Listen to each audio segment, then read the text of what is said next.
Hola a todos, aquí les comparto un spoiler del capítulo número 3 de Hidden Agenda. Te recogeré mañana basados en el libro. Alrededor de las 10 de la noche, el automóvil de lujo se detuvo frente a un pequeño edificio de unos 10 pisos. Syntax se desabrochó el cinturón de seguridad y se volvió hacia el conductor que miraba a escondidas. Aunque se trata de un edificio antiguo, está bien mantenido, bien iluminado, nada solitario. Gracias, dijo Syntax, rompiendo el silencio en el auto, causando que Hiranai, que estaba mirando afuera, lo mirara con sorpresa. Asintió en confirmación y luego miró hacia otro lado. Syntax sintió que no estaba prestando atención, así que abrió la puerta para irse. ¿Tienes clase mañana por la mañana? Un par de hermosos ojos marrones que incluso en la penumbra todavía tenía un toque de inocencia. Miró hacia atrás. Sí, entonces déjame llevarte. ¿Por qué vendrías a buscarme? Puedo ir solo. Sé que puedes ir solo, pero quiero ir a buscarte. Cinta frunció el ceño confundido, pero Hiranai ignoró su falta de comprensión. Baja ahora, son más de las 10 de la noche. ¿No te vas a dormir temprano? Pero mañana vendrás a recogerme. Mañana es mañana, hoy deberías ir a la cama. ¿En qué piso está tu habitación? En el quinto piso. Ahora ve a tu habitación. Una vez dentro, cierra la puerta y llámame.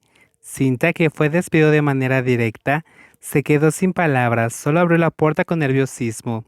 Antes de que el auto de lujo pudiera alejarse del edificio, la ventana del lado del asiento del conductor se bajó y se escuchó la voz profunda de Hiranai. Llámame cuando llegues a tu habitación. Iré a buscarte mañana por la mañana. El auto de lujo se fue sin molestar, sin dejar que la otra persona protestara. Cynthia sacudió la cabeza con desconcierto antes de respirar hondo. Al darse cuenta de que alguien como Hiranai era la persona más difícil en el mundo para entender, no fue algo tan simple como recogerlo mañana por la mañana, porque después de eso, muchas personas en la universidad vieron a Syntax salir de un automóvil de lujo que pertenecía a un joven influyente en el Departamento de Administración Pública. Todos sabían que ese automóvil pertenecía a Hiranai, y eso levantó sospechas de por qué alguien del Departamento de Relaciones Internacionales se bajaría del auto de alguien del Departamento de Administración. Últimamente Tizzy me ha estado llorando. Dice que ya no va solo a ningún lado, que siempre viene un auto a recogerte. Bruxa se arrojó sobre la mesa de piedra frente al edificio de la universidad. Miró a las personas a su alrededor bromeando. Syntax se giró para mirar a su amigo que estaba boca abajo sobre la mesa de piedra, con el ceño fruncido. No sé por qué Hawk es tan amable. Viene a recogerme todos los días. Hoy solo necesitaba pasar por el departamento, pero aún vino a recogerme. Syntax se sentó, pero no vio al otro mejor amigo del club de fútbol, así que siguió preguntando. ¿Dónde está Cod? ¿De servicio? Syntax, después de escuchar esto, no entendió, pero conocía la naturaleza juguetona de Bruxa, ya que había sido su amigo durante mucho tiempo.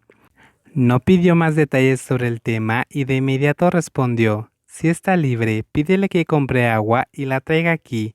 Está cerca de la cafetería. ¿Por qué no le preguntas a tu guardaespaldas o? Pulka bromeó. Por supuesto que la persona que estaba siendo molestada no entendía. ¿Qué guardaespaldas? O olvídalo. Le diré a Cot que lo haga. Sería mejor que se detuviera en un restaurante birmano y me comprara papas fritas. Luego, el engreído amigo escribió un mensaje a dicha persona. Sitang ya no prestó más atención a esto y continuó leyendo su libro con atención.